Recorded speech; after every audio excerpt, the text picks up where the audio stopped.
Hi everybody, my name's Tyler, and the movie that I watched was Enron, the Smartest Guys in the Room.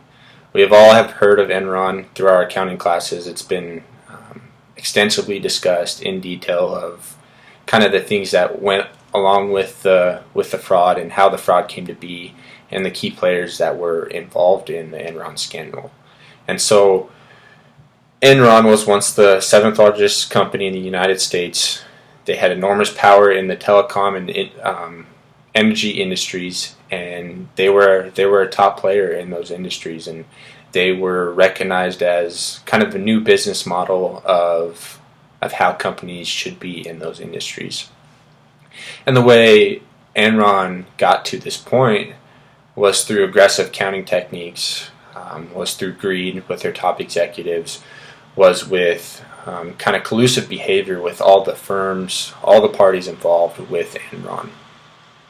And so, like most corporate scandals, Enron, especially in this case, greed was the main problem that, or the main contributing factor of how this fraud got so big, and how fast this fraud was unraveled, and how fast companies went down with Enron.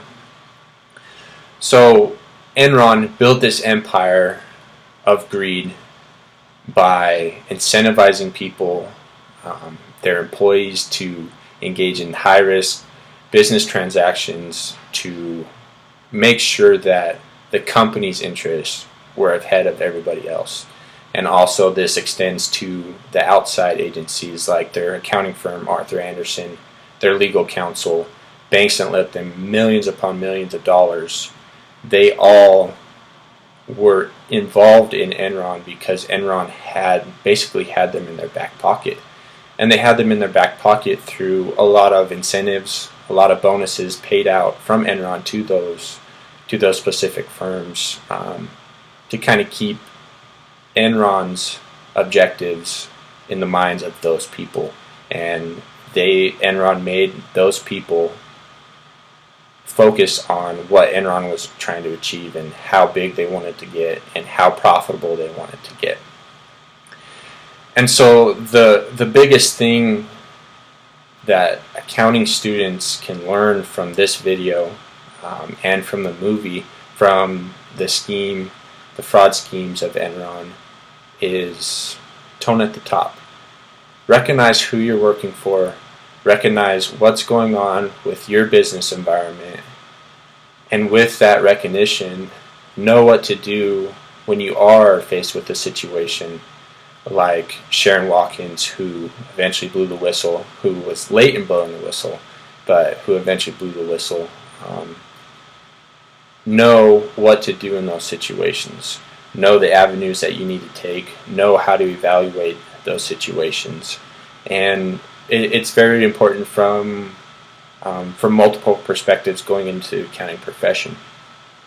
Now, the accounting profession, you can do a wide variety of things. You can go audit these companies like Enron, these big companies.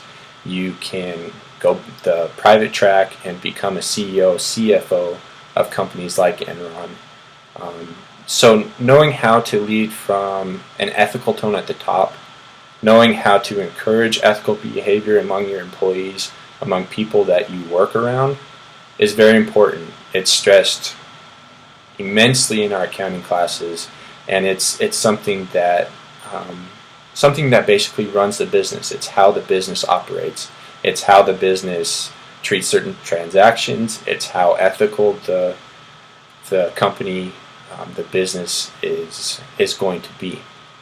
So another perspective is from the public track when you're auditing these companies. Know how your client's management's tone at the top is affecting how they're doing business, how it's affecting their internal controls, how it's affecting their accounting, their application of accounting principles. So it's very important, and it basically underlines and is the root of how most of these frauds come to be, and how big they get is because if you have a poor ethical tone at the top, it's going to trickle down to your employees. It's going to trickle down to all the people that you're associated with, and it's just going to become a train wreck.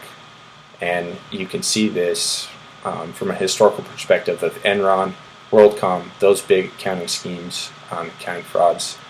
So the one thing that I want to leave you with is just to know how to deal with ethical tone at the top and how to implement it and to be aware of it.